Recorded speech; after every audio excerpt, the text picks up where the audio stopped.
Okay, so as I briefly mentioned, today's session is on Microsoft Forms, and I'm going to show you some examples of forms and how they might be used in school settings and corporate as well for the first bit of the session, and then we're going to get hands-on and create some of our own forms.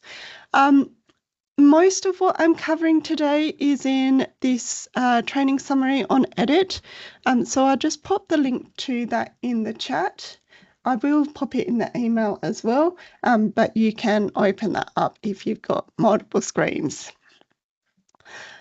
I always like to take people into Microsoft 365 applications through the EdPass portal. The reason is, especially if we've got corporate people on the call, that if you just go to Forms or Microsoft, you might log in with the wrong login. That might be your SA.gov or it might be a personal login. So just in case you don't know the EdPass portal login as well, I'll pop that in the chat as well.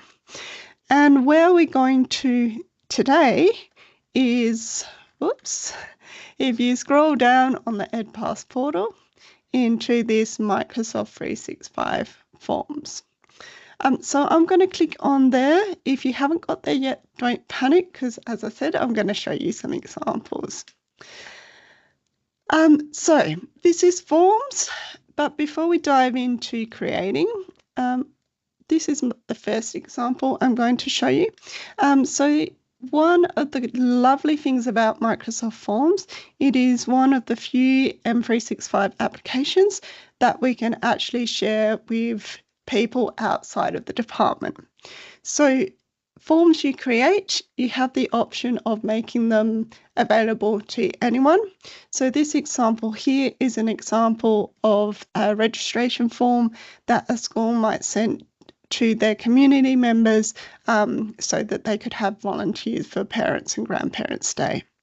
Now, in this particular form, because this is open to anyone, they've required the child's name. Anything in forms with an asterisk means that it's a required question. And this form here has also got something called branching. Now, branching means that if I say no, nothing happens, I can submit. But if I say yes, I can indicate some further information. Another thing is you might have seen this icon here. So this is Immersive Reader, and this is available in a lot of Microsoft applications. It is available in Forms. So for example, this one, if you're in a school with parents who have English as a second language or who are non-English speaking, they can still access this form because they can click on this button here. And when it loads, my computer's running a little bit slow today. It's got it in Immersive Reader, but they do have the option to change it into their language.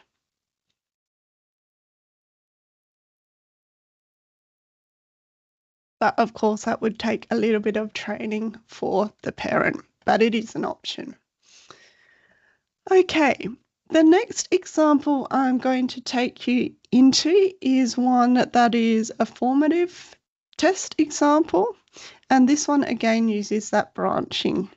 So this one you can see we've got the question. Again, if the student has literacy issues, they can go to that Immersive Reader. We've put in a picture in this one, and the student is selecting what they think. Now, if they select this one here, for example, the branching behind it gives them this extra information.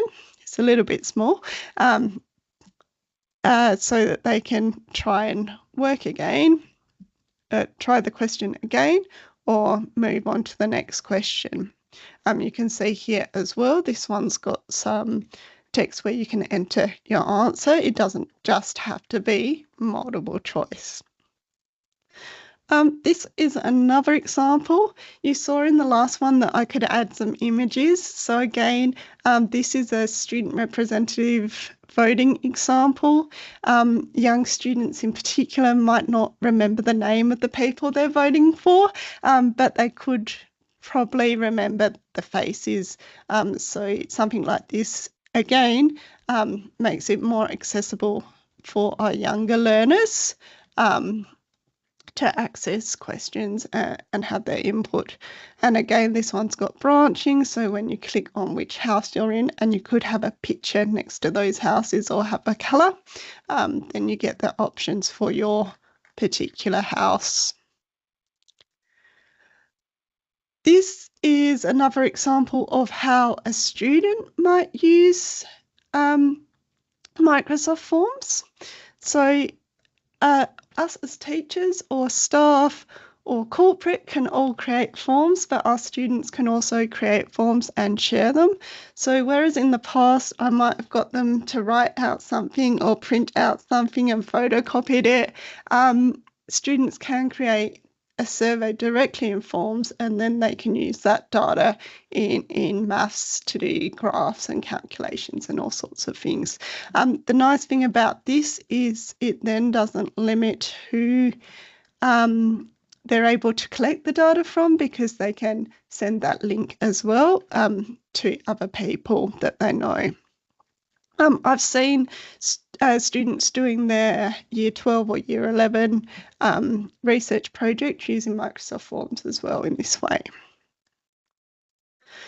Another example of how you might use forms. So this case, the teachers put the text in here for the student to read, and then they've got the questions here. Now this is the back end of a quiz, so you can see that the teachers put in the correct answer. This one's a true and false, and they ticked the correct answer. And then these ones are longer answers, so there's no correct answer, so the teacher would have to go in and mark those ones after. We've got just two more, I think. So this is another example of how you might use Microsoft Forms. So if you've got students submitting forms that are quite large, so for example, if you're teaching media studies or visual arts or things like that, they can't email their projects to you because their files might be too big for the email limit, and you might not use Class Teams or Google Classroom, but you can in a form upload files, and you've got a bigger file limit there, 100 megabytes instead of just 10. Or here we've got 1 gigabyte uploaded there as well. So that is an option if you want students to be able to submit to you larger files. You can use forms. Just on this, and we come across this later in the session as well, whenever you put in this type of question, which is an upload file question, you can only make the form available to people within our department. So this form can only be answered by students or staff in the department. It can't be sent out to community members. Okay, this is the last example I'm going to go through. The reason I've got this one is because this one's been completed by a whole bunch of people a couple of years ago. So I'm going to show you what the back end of the form looks like when people have put in their responses. So again, this is the back end. Collect responses shows me the links I can get. We'll go through that later as well.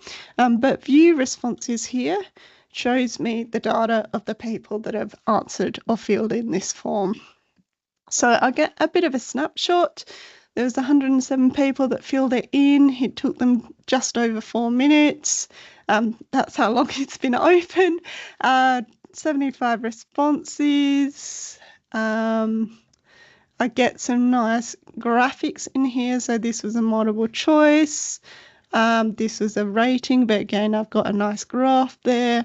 If I had a word question, so this is a short answer question, it will create a nice word cloud for you. So that can be quite handy to get a nice quick snapshot of the data from the form. Now you'll notice over here as well, I've got this Excel spreadsheet, which is associated with this form as well. I'm not going to go into it because it's got people's names, but this is a live spreadsheet. So if someone answered or filled in this form at this very moment, we'd see different data reflected here. This would go up to 108, and also my Excel spreadsheet associated with this form would have an extra entry in it. Okay, I don't think I've got any questions so far in the chat. So if you didn't go into forms earlier, I'll take us back into EdPass portal, and I'll drop that in the chat one more time. Can you all make sure you go to Microsoft Forms? So through the EdPass portal, scrolling down, whoops, I'm already scrolled down, and into Microsoft 365 Forms. And when you have, if you can give me a visual thumbs up or a virtual thumbs up, or just pop yes in the chat, that would be great. Okay, hopefully more or less everyone is. You don't need an admin account.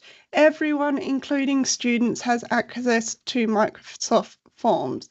Now, yep, so you should be all right. Now, Alexa, if you're not able to get into there, can you send me an email after the session and we'll see what's going on, because I think you look like you're a corporate person, so you should definitely have access. If you don't, apologies. Hopefully you can follow along today and then do it yourself after.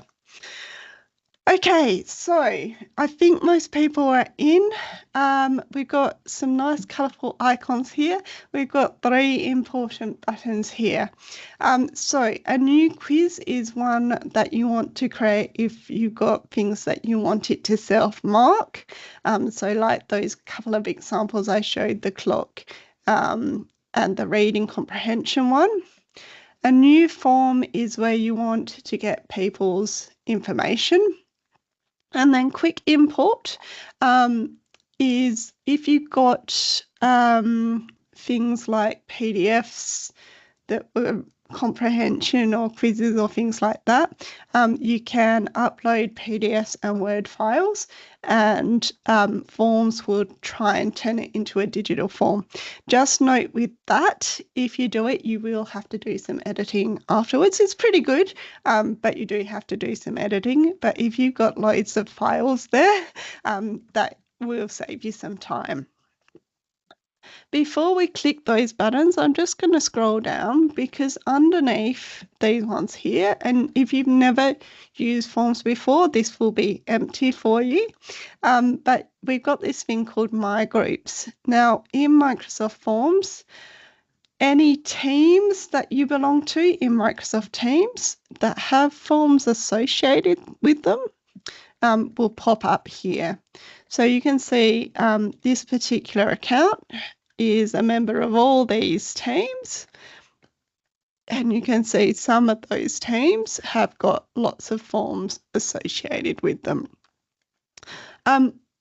Having a form in a team, and hopefully we get time to move one form into a team at the end, means that everybody in that team can collaborate on the form.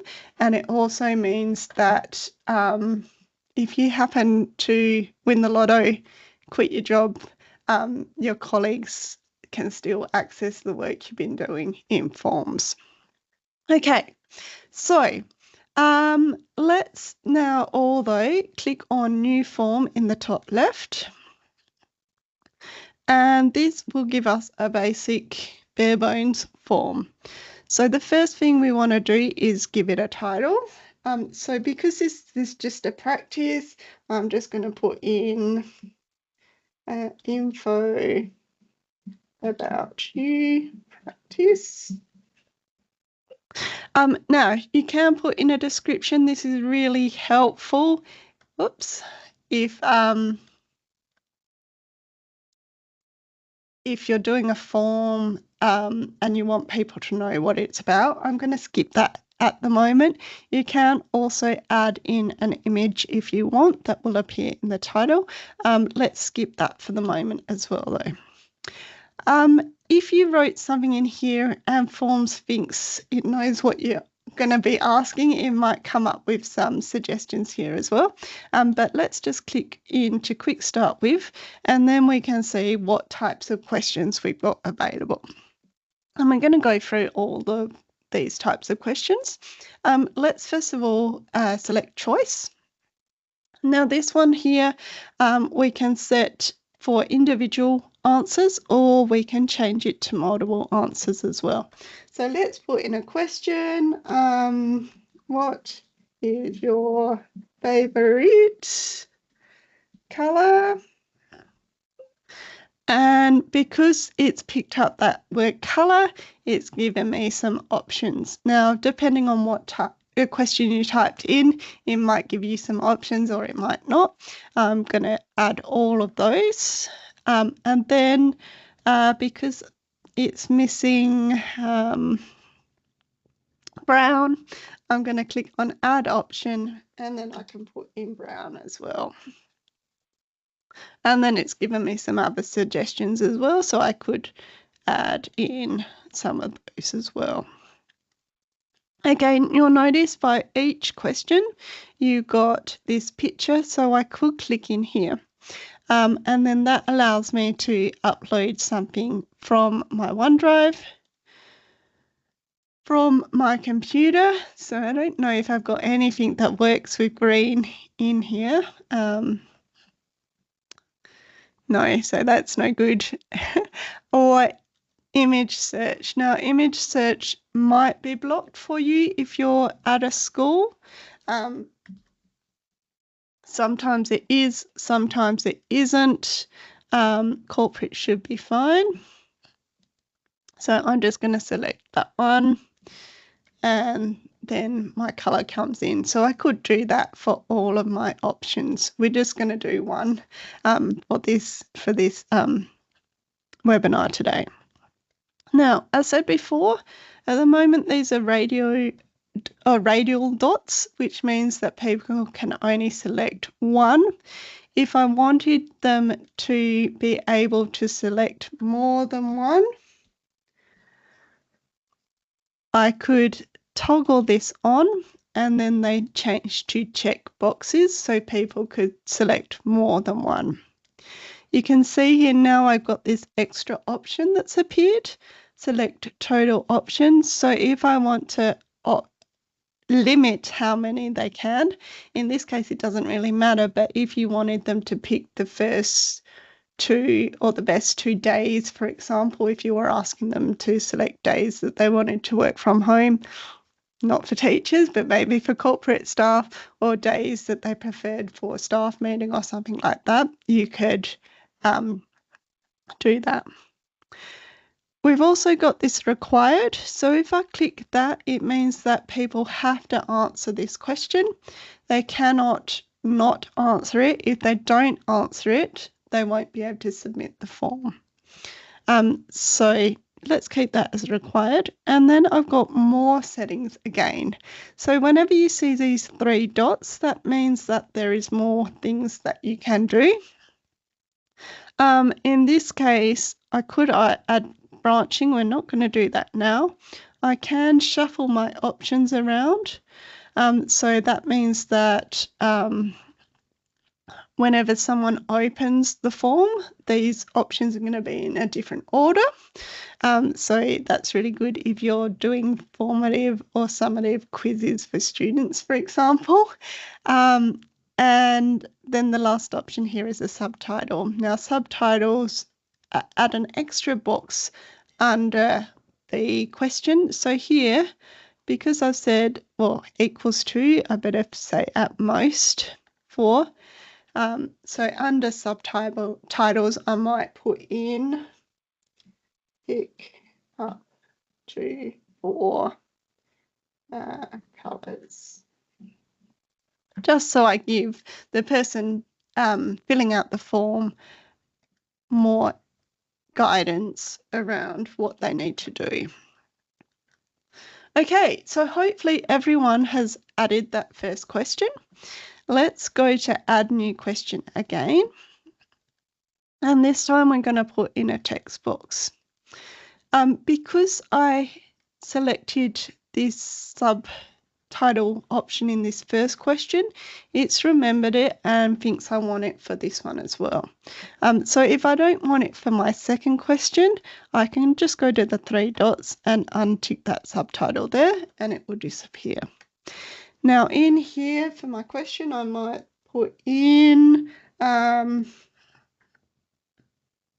what do you love to eat? Oops. That wasn't very clever, was it? So under question, there we go. What is going on? Let's delete that and try again. What do you love to eat? We get rid of that there because it wasn't a subtitle, and I've got my question. Now with our text box questions, we can select long answer, which will give people more characters, or short answer if it's only going to be a line. Let's go in and untick that subtitle so we get rid of it. We've got some other things in here as well. So restrictions is really handy. This one here, it doesn't matter what people put in, but if I was asking for your email, so what's your email?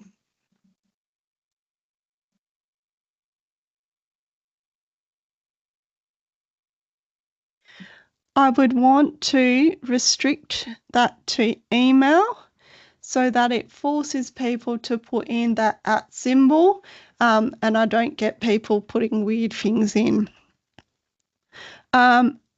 If I wanted them to put in a number, I could do that number again. And is the number means there's no restrictions, but I could do other things. So if I was asking for how many events they wanted to participate in on a pupil free day or something like that, I could say not between, etc., or less than, etc. The other one in here is our add branching. Again, we're going to leave that for now. Up here as well, you'll see there's some options here. We've got copy, we've got bin. So if I wanted a similar question, instead of going add question new, I could just do copy. And then instead of what's your email, what's your favorite number? And it's quicker than having to type that again. I better just change this one back to email so that it makes sense. Okay, you'll see as well, I clicked into this question to edit it, and now my insert new questions popped under here.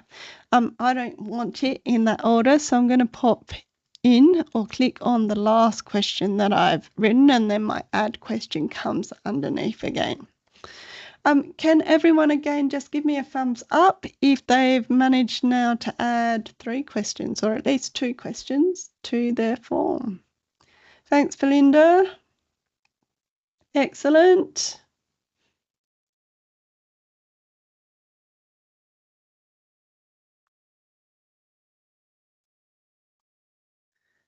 Okay, hopefully most people have. If you're having trouble, just pop something in the chat and I'll try and address it. So let's go add new question again. This time we're going to do a rating, which is like what it says, something out of something. So what can we put in? How was your day?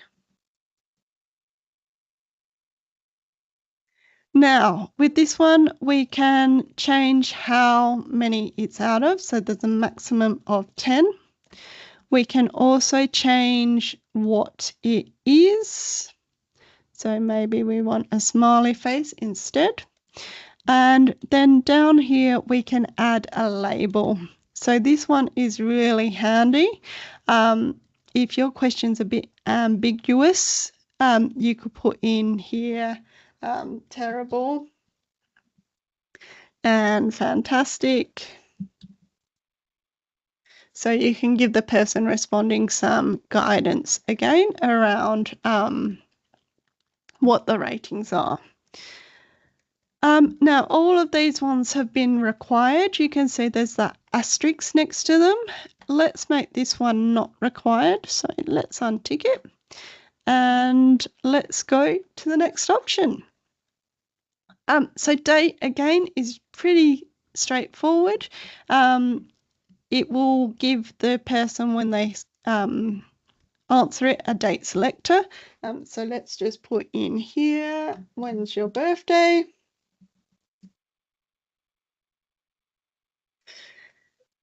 And again, we can make it required. There isn't many options for this one because it is that calendar. And then let's do our ranking. Now, ranking means that I will be able to, or the person filling out the form will be able to shift these options up and down. So that's really good if you've got kind of a sorting activity where you want people to rank things in the order that they want something. So here it might be rank your favorite animals. And I might put in here monkey, cat,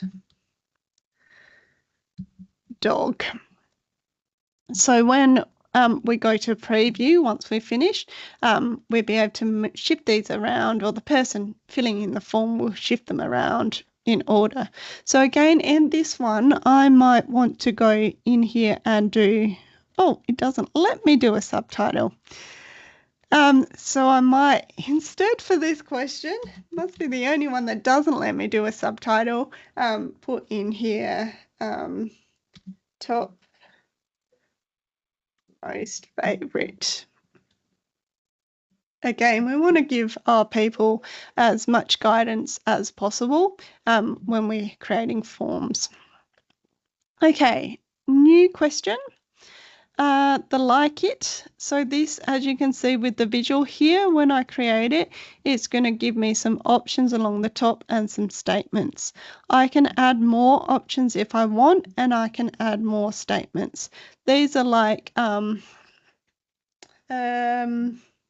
you could put in here, how often do you wash your car?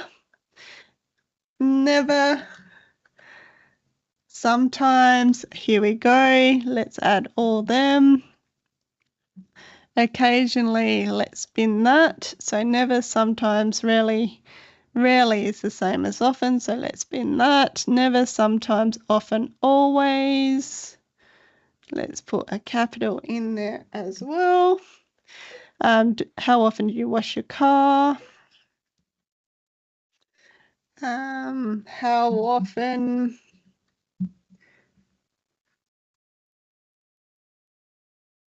do you buy takeout, etc. So I could put the question up here. So I might say up here, how often do you? And then here I could just change that to wash your car. So just put in the end rather than the whole sentence. So I can get rid of that sentence stem. Okay, and if I want to add something else by takeout, miss staff meeting, I can do that. Now, if I want to get rid of something as well, you can see when I'm in there, I've got that bin icon and I can delete it there as well. Okay, hopefully everyone is going okay. Helen, that's fine. Like it.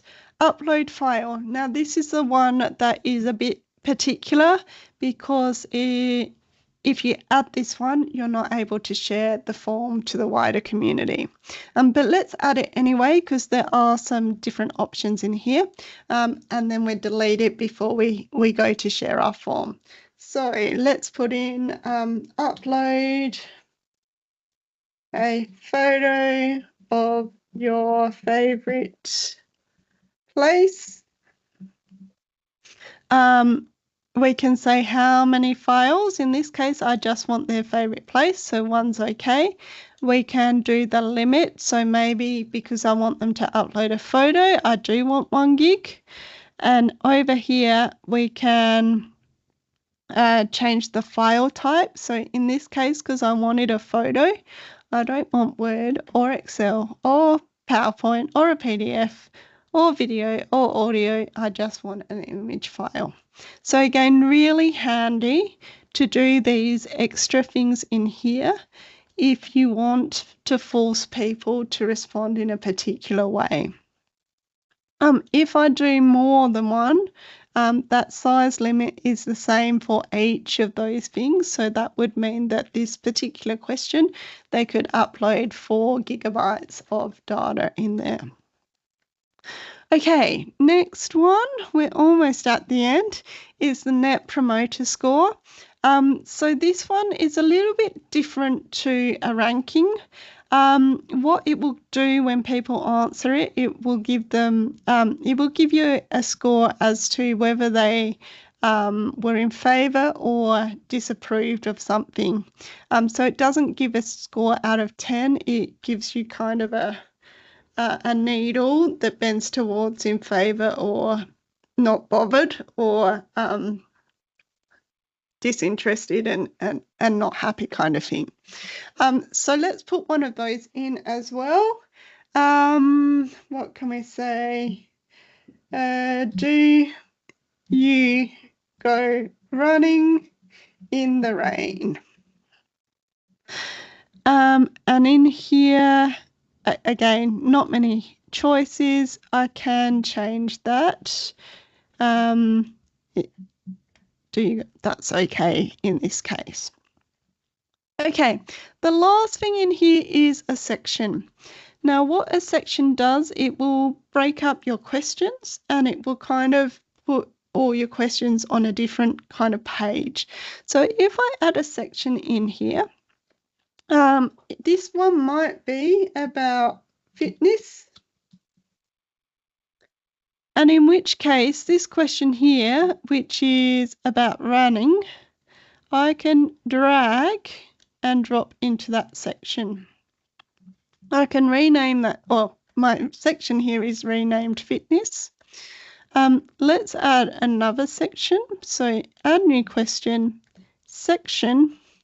Let's give it a name. So this might be hobbies. And again, let's grab this question. It's a bit dubious as to whether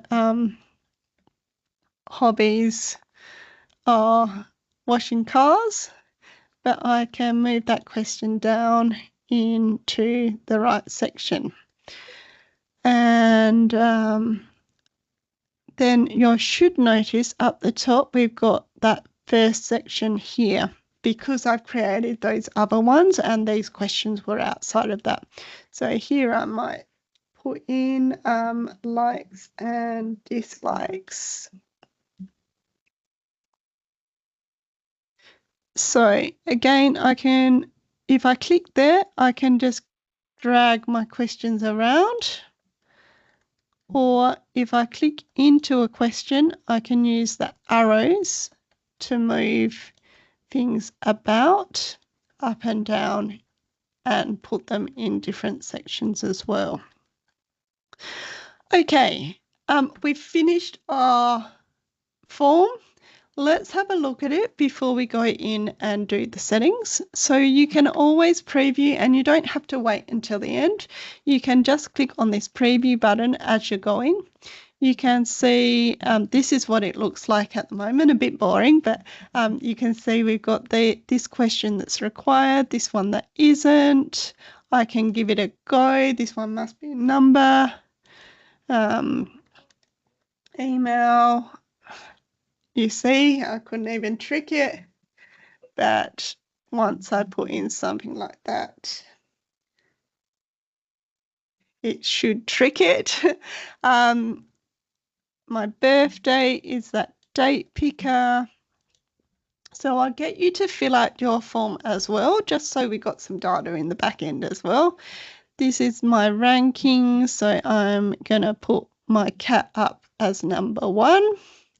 And then I've got my file upload. So if I select that, it won't let me do, let's see, if I go to documents, it shouldn't let me do, it shouldn't show me anything, like it isn't showing me anything. Let's go to downloads, and these are all pictures, so it's not letting me pick anything apart from a picture. So let's upload that. Because this was the first section, I can't see all my questions. I've got to click on next. I won't be able to click on next unless I've done all those red ones, those required. Let's do that. You can see they're in a different order because I did the shuffle. And I'm not too fussed about running in the rain. And then my last section here, I never wash my car. I sometimes buy takeout. I always miss staff meetings now, but I never used to miss them when I was in a school. And let's do submit. So that's what it looks like to the person filling out our form. Let's select this back up the top left here, and that will get us back into our editing. You can see we've got one response. Hopefully you've got one response as well. But it looked a bit drab and boring, so we're going to go in and change it up a little. So this star button here, that makes us or gives us some options with the layout and the look and the feel. So I can choose one of these options here. I can choose some of these. Now, anyone that has a play button behind it, if I go in, it kind of moves. I find those ones very distracting, especially filling them out. But again, it's your personal choice. If you do customize, you can add an image or you can customize the color with a hex code. So hex codes are the numbers that the computer needs to put in for a specific color on the screen. I'll send out some information about how to get them in the follow-up email, but if you have particular colors for your school, or if you're in corporate, there's particular colors that you can find in the style guide, you could put those in so that you make sure the form fits your school and its branding. Okay, so that's the styles. Again, you can add background music, but I find that is very distracting. So let's turn that off. So that's the styles. Now, settings as well, let's have a look at. So at the moment, you can see this one has grayed out. Can anyone think why that top one is grayed out? You can put your hand out, up, you can just come off mute, you can type it in the chat. Perfect, Alexa, you are spot on. It's because we've got down here that upload file question. So let's close the settings. Let's go in and delete this question. Yes, I mean to delete it. And then now if we go into settings, you can see I've got that option there. So if you're ever wondering why that option is grayed out, that might be why. So if I select that one, that means I can send it out to community members and anyone can fill it in. It won't collect anyone's personal data, so it won't be collecting the name or the email address of the person that fills it in. So if you need that from, like in that grandparents registration example that I shared, you need to put in a question asking for that information. If you select the second one, you do have the option to record the person's name. So that means it's not anonymous. It means you get the data around who filled it in. The person doesn't have to fill that in themselves. Let's see. So here you can see it says hi edit. That tells me that this form has been shared with that option there. Hopefully I can find my form. Here we go. So it's recording the name. So if you get a form yourself to fill out and you see your name is in that top space, it means it's not anonymous. You can also select this one response per person if you need to limit how many times a person can fill it in the form. I'm going to untick that for the moment. Specific people in the department. If I clicked on that, it should ask me to put in their email addresses when I go to collect. So let's untick that as well. We keep it at that. Now there's a couple more things we can do down here. We can do a start and end date. So if you want the form just open for a couple of weeks, it's really a good idea to put in an end date. A time duration means it will stop after an hour or something. So again, really good if you're doing a quiz and you want students to be limited by how long they can take doing the formative or summative test. But also if you do this and the person hasn't submitted it, it will force them to submit it after the time. Shuffle questions. I can't do it in this option, but for a quiz, that one's really handy. Disable question number. So if I untick that number there won't show for people. Show a progress bar. It will have a bar up the top showing how far they've got to go. And then hide, submit another response if you only want them to really put in one response. Now the customized question, a thank you message is really nice. I always try and customize this at the end. So I normally say thank you.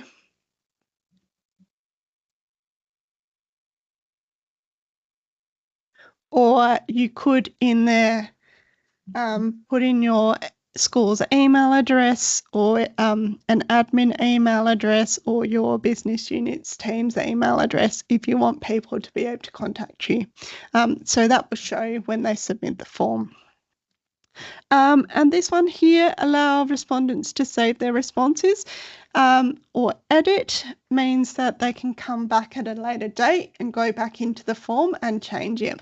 These ones are really handy if your form is really, really long, so that people don't have to fill it out in one go. And then these ones here allow a receipt of responses. That will give the person that fills out the form an email, get a notification that will send an email to the person that created the form, but you can also add other people in there so that you know when someone has filled out the form. Really handy as well. Okay, so after we've gone through the settings, the other thing we want to do is be able to give people the link to the form. So collect responses here. Again, we've got those options that we can do outside of the settings, but we've set that up correctly already. I can, if I click that and copy link, just have that on my clipboard so I can send that to people. Let's pop up Joan. She is a student. When she puts in that link, it doesn't ask her to log in because anyone can do it, and then she can do that form. So that's copy link. If you want to send people an email with it, you can through here. It will give them a nice little thumbnail. You can get a QR code. Again, really handy. If you click on download, you'll be able to put that in flyers or printed pieces of collateral. You can also get the embed code. So this is really handy if you want to put the form, say, on your school website, in a Sway, which is another Microsoft application, or anywhere where you're able to embed things. So that just comes in as an iframe. So let's close out of that again, because the last one I want to show you is this present here. So if I select present here, this is for if I'm, say, in a room and presenting to a group of people and I want them all to answer the questions. And if they answer the questions, so in this case, I might just copy the link and pop it into the chat. Now, if you're able to click on that one in the chat there, oh, it's a long questionnaire, isn't it, though? So you'll be spending ages filling it out. But if you did do that and it was a bit shorter, you'd see everyone's answers pop up on the screen in real time. So actually, don't worry about clicking there and filling it out. Otherwise, you'll spend the last 10 minutes filling that out. But hopefully you get the idea. And you can close that off so it's just there. But you can see this is the one I submitted. So if a second response was submitted, that would change and give you some visuals on the screen. So a really nice way to present a form if you're doing a presentation. Okay, these 3 dots here again are quite handy to know about. This collaborate or duplicate. So if the form is your own form, not in a team, we're going to move it to a team in a moment, but if it's your own form, but you want people to be able to go in, edit the questions if they need to, and see the results, you need to add them as a collaborator. So I'm going to click on here. I can send the link. That would mean that anyone with the link who is in the department, so that's staff and students, could be able to do that. So that's a little bit risky for a form. So I'd want probably, or my advice is to click on the specific people and then put them in. So if I put in Joan Clark, there she is. Now, if I copy that now, let's just pop back into Joan.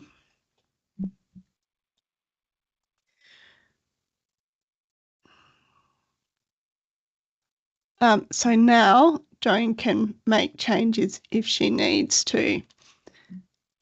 And I will see those changes. Or I might have to refresh. No, it's coming there. Now it's greater than. So it's happening in real time. So that's the 3 dots, collaborate or duplicate. The other really nice one here is get a link to duplicate. This one is extremely handy if you're creating a form. So maybe you're creating a form and you want all the classes in Year 5 to send the same form out to their parents, but you don't want all the answers to be just in the one form. You want each teacher to be able to have their own responses, or you might want to change the wording up the top so it's got the teacher's name rather than year 5. So when you click on get a link to duplicate and copy, let's go back into that other student again. What that does is it's this page here, but now she's got the option to duplicate it. So when she clicks on there, she's got her own copy in here. So let's just change it in here. And when I go back to her home page in Forms, you can see this one here is belonging to Joan, and this one here is belonging to me, Edit. So 2 completely different forms. She hasn't edited this one at all.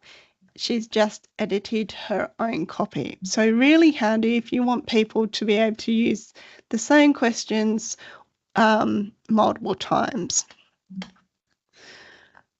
Okay. Multilingual isn't that helpful because you have to put in your own translations. Print form isn't that helpful either because it doesn't present in a very nice format. Get pre-filled URL. This one we've turned off, so we'd have to turn on, and then we can do that. Which would mean that I could put in some questions. So it might be that I'm sending it and the email is going to be the same, or the number's going to be the same, and so that'd already be half filled out. The people could change the responses if they wanted, but if you know that a whole bunch of people are going to be answering the same, possibly, then you could do that to save time.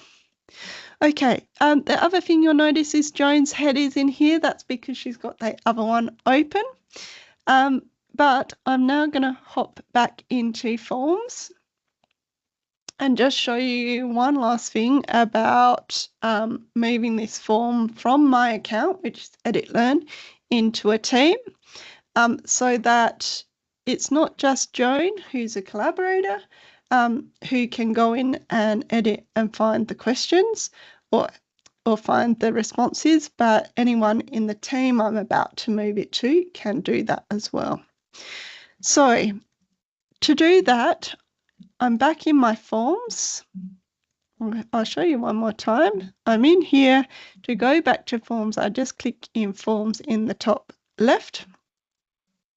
I want to go to the 3 dots, the more options.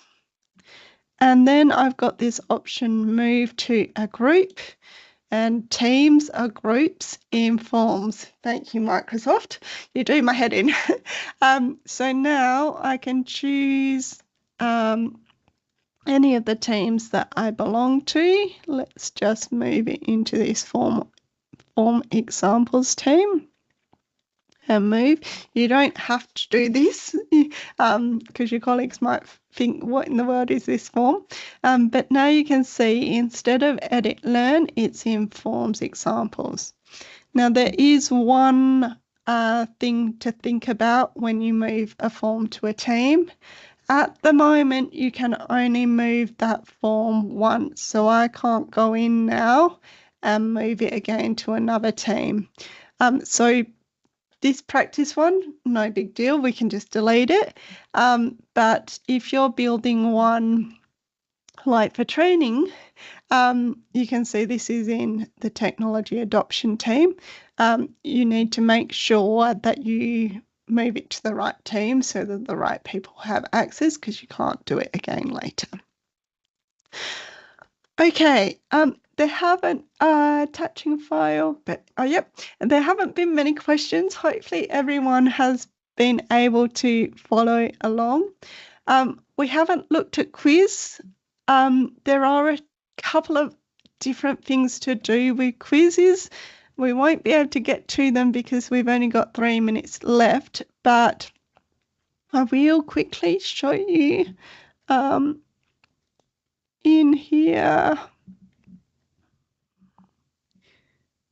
If I toggle on maths, I get these extra things. So write an equation gives me this maths calculator so that I can use all the different symbols and whatnot in maths. So that's quite handy if you are a maths teacher. It won't understand what I've done there because that's not a real equation. But if it was a real equation, because this is a multiple choice, it would have given me some options. In fact, let's quickly make that a real question. So y equals 2x, take 5. So you can see it's given me some options and it's given me the correct answer as well.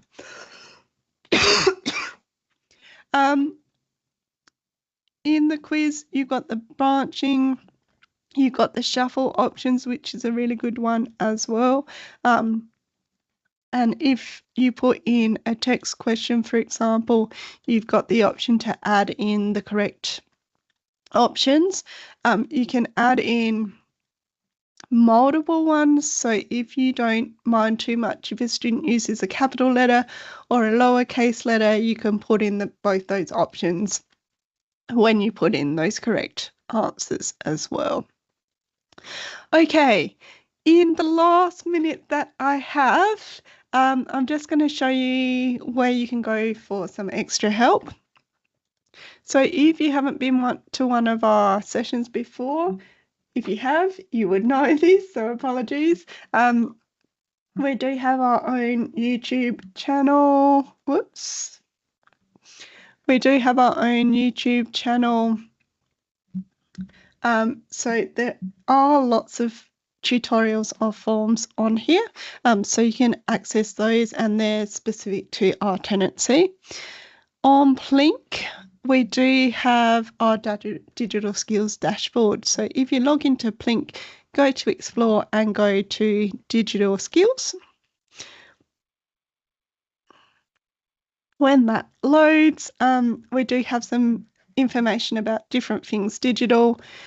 We do have all the courses that we've got or webinars that you can join, and we've got some help videos and tips and tricks as well. So that might be a useful place. The last thing is our M365 support and collaboration team. So there is a channel on Microsoft Forms. You can see this person here asked about why he couldn't share, and it was the age-old I've got an upload question in there, but you're always welcome if you join this team to put in questions. No question is a silly question, and either myself or someone else in the team will be able to respond. So I just pop that link in there as well. And I think I've gone 1 minute over, but hopefully everyone has found that useful.